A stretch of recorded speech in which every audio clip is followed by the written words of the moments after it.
host of Profiles and Risk and the Attachment Point. Co-host. Can't forget our good buddy Brett. So We won't. Yes, definitely not. There's a startup right there. A guy starting from scratch, building an agency. Great story.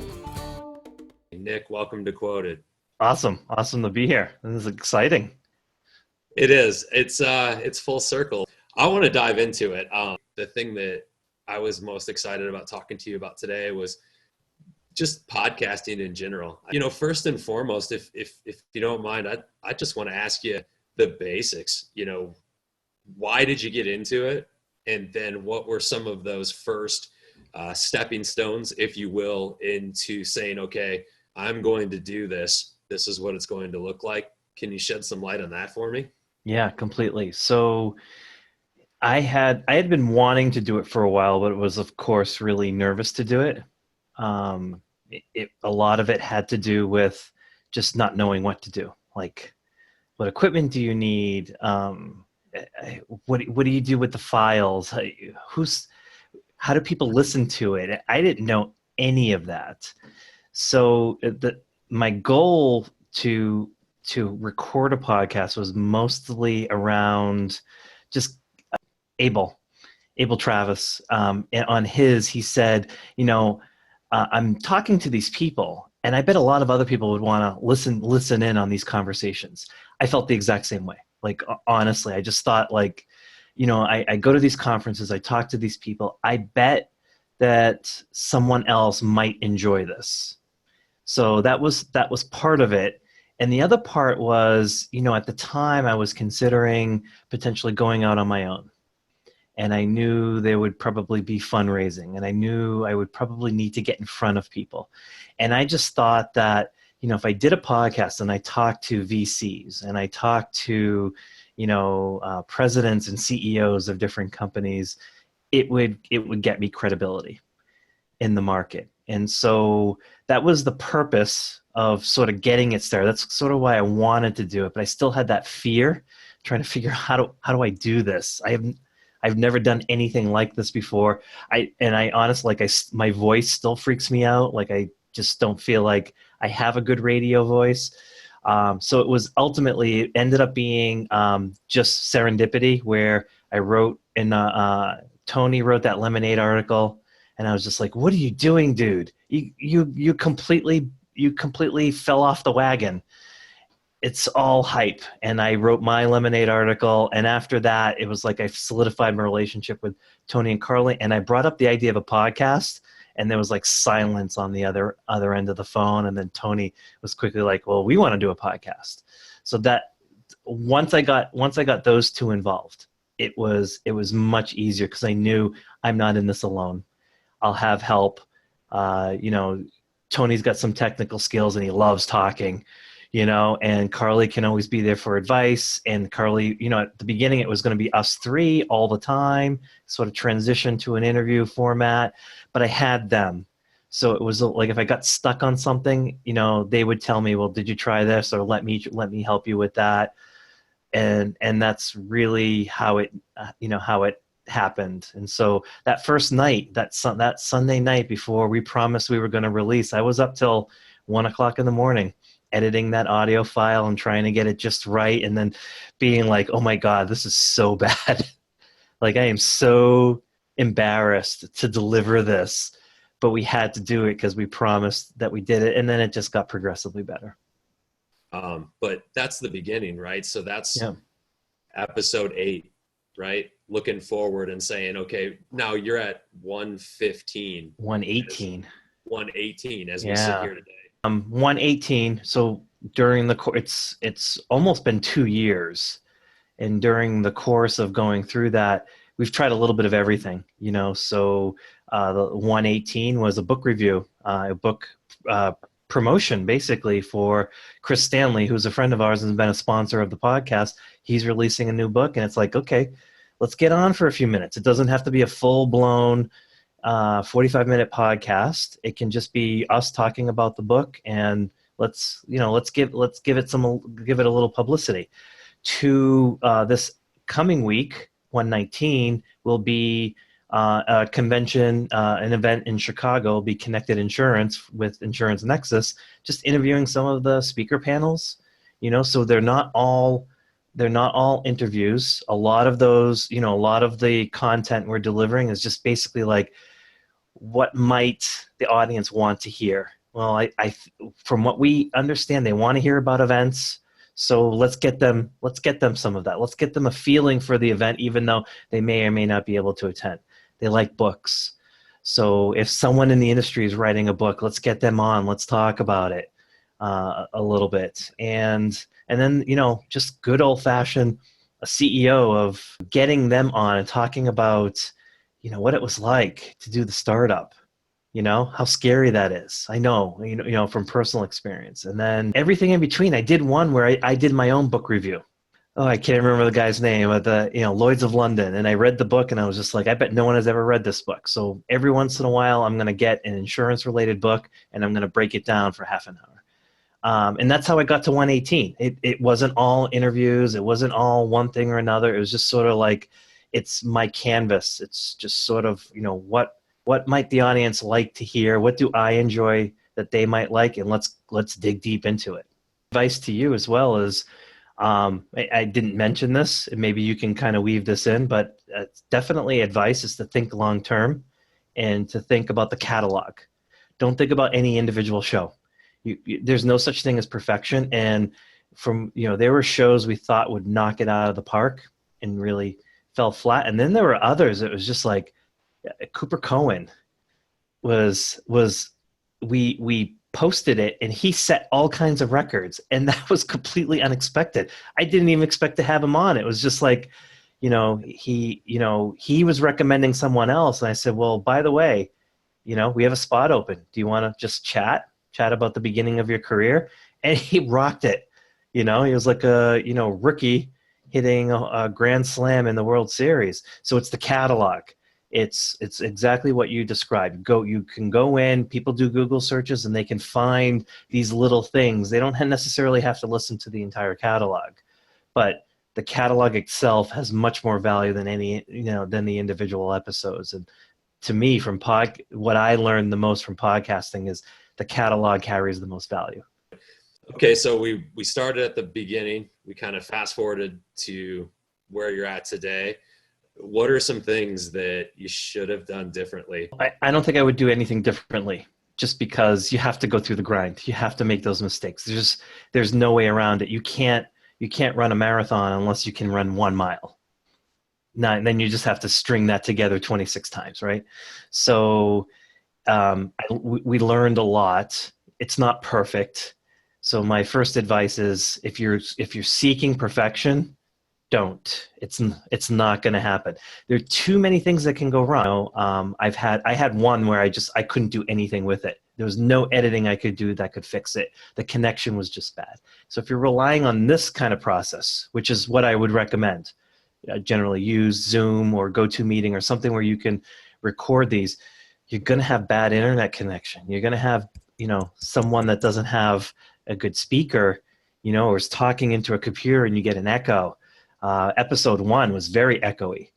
I was doing it in this room, but I think I was doing it on my laptop, and the sound was just bouncing off the walls. You can just tell it was echoing, and I had to cover it up with drapes and everything to dull it down a little bit.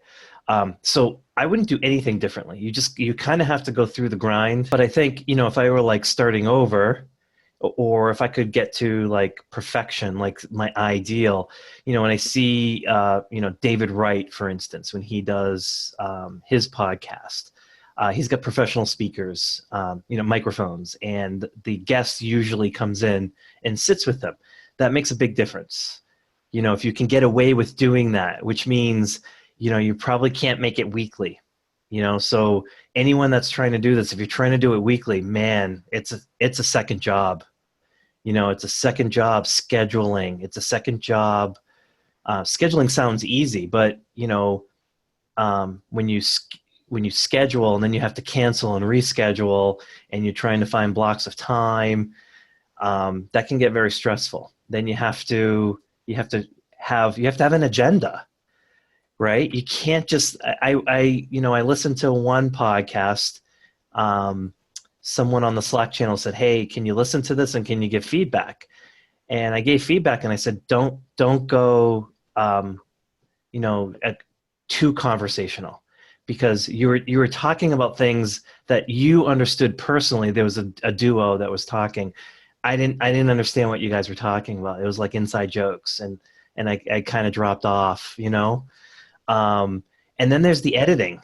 Like, I had no idea, that it was going to be, I wouldn't say it's complicated. It's not complicated. I picked it up. I'm not a studio mixer expert by any chance, but you want it somewhat polished, so you want to clean it up a little bit. And I spend a lot of time going in GarageBand, going through the audio file, and and when I'm thinking as I'm talking, I tend to stutter.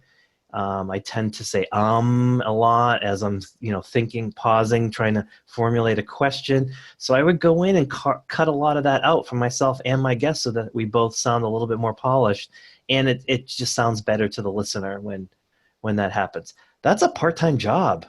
I would say when we first got started and we were doing this, some of our audio files were an hour long, and between the scheduling and the actual podcast and the editing, it was like 5 hours just to do that, and then uploading it and getting the show notes. It's a part-time job to do that. There were weeks where I would do two or three recordings, 2 or 3 releases. That's like 10 to 15 hours. So I would not do anything differently, but I would say for anyone that's considering doing it, there are a bunch of trade-offs you have to consider. Do you go weekly? Do you go bi-weekly? The less you do it, the harder it is to grow an audience. Do you do it face-to-face? That's going to make it a lot more difficult for you to get, more consistency. If you do use like Zoom, like we use, you're going to run into interference. You're going to have a bad Wi-Fi connection or something. So, those are all the things you need to consider. And it's not free. Some of the software is free. The server, if you're uploading to a podcast server, it could cost $20 to $100 a month to do that. So it's not free. And then your time to be able to do all of that stuff. So I went into a bunch of stuff there. We didn't even talk about like how to secure guests or what the subject of the topic matter needs to be. But those are really important. Like if you want to actually do something with it, a topic you're passionate about. And I think if you're passionate about it, you could probably convince others to follow along and listen. I want the audience to get something from it. That's the key thing. I want when the episode ends, I want them to feel like they got something from it. And to me, that's the most important thing. The last few episodes of what you've done is actually, when I did it was audio, and then I did the attachment point and I did video. Where are you at on that audio video debate, if you want to call it that, or preference maybe is a better way to look at it? Are you moving towards more video, more audio, or is it kind of a balance? I prefer video myself, but I don't think my audience does. So I think podcasting is a thing, like it is a real thing, and I think people want to consume their content how they want to consume it, when they want to consume it. And I just think audio is so easy to consume, and people can load it. They can be on iTunes. They can listen to it anytime they want. They can pause. They can kick it back up. They can do it while they're on the treadmill. They can do it when they're walking. They can do it on the train, in the car. I mean, I love listening to podcasts in the car. It's like my quiet time, and it works really well for me. I like video though. I like being able to see you. I like to be able to interact that way. And even though on a lot of the audio ones that we are webcamming and they might just be audio, I think there's just something more special about the video part. You could see our face, and you can see my cat sometimes behind me when she wants to sit next to me. When I have like a CEO on that's building some kind of software, it's kind of cool. I say, hey, share your screen. Let's see it. Let's demo it. I love that. And quite frankly, I did that for me. that was me. That was, I wanted to see it. And I think that's worked really well for them as well, because it gives them a little bit of an audience. But you can just tell from the numbers, audio is by far more consumable. People enjoy it more. The numbers just kind of reflect that out, but I think I prefer video. One thing I wanted to ask you, because I think that the coolest thing when I was coming on your show, I told you earlier, I thought about a lot of different things because I certainly wanted to represent my brand and my company in the best light I could in front of a lot of people that I really respect. But the thing that I really enjoyed the most was the book recommendation part of the show.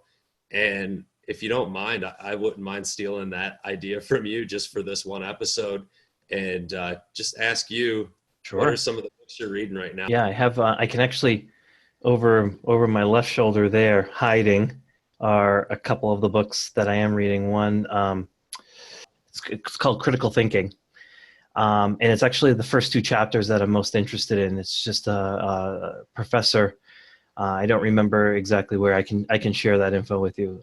But the idea is reading for critical thinking, like how to really break down something that you're reading. I wouldn't say it's something like I tremendously struggle with, but if there are shortcuts, I want to learn those and kind of get better at that. There's an author by the name of Deb Calvert who wrote a book on questioning. It's a sales book. I read a lot of sales books because I'm trying to fine tune my persuasion skills, and I feel like being able to ask the right questions is just critical, and for anyone. I bet the folks that are listening to your show, for instance, are in the industry. They might even be entrepreneurs. They're salespeople in one way or another. Everyone's a salesperson, and it's all about how you question people. It's all about the ability to question someone in a way to get them to respond. And that's really hard to do. Tony Iannarino is coming out. I think it's called Eat Your Lunch or something like that. Bringing When Words Collide by Bill Wilson. I just can't quite finish it, but it's in my book and I'm constantly dog-earing it and doing highlights and stuff. I just can't quite get through the whole thing. So it's in my bag. It's kind of like a subtle, hey, finish this. But yeah, so that's pretty much in my bookshelf now. So sometimes you need like some kind of motivation or inspiration to keep moving forward. People that do want to take a leadership role in whatever industry that they're in. And you've done that through getting started with just, again, putting the basics together, grinding it out to the point where you're at now. This 2-year stretch has been incredibly valuable because there are other things I'm passionate about, and I have a vehicle. Like I know how to do this now, and I can do that with those areas too. And there are other topics outside of insurance that I'm very, very passionate about. Thanks again for coming on Quoted. I don't know how else to end it because that passion piece, you've really brought us full circle on this. I'll just say, hey, thanks for having me on.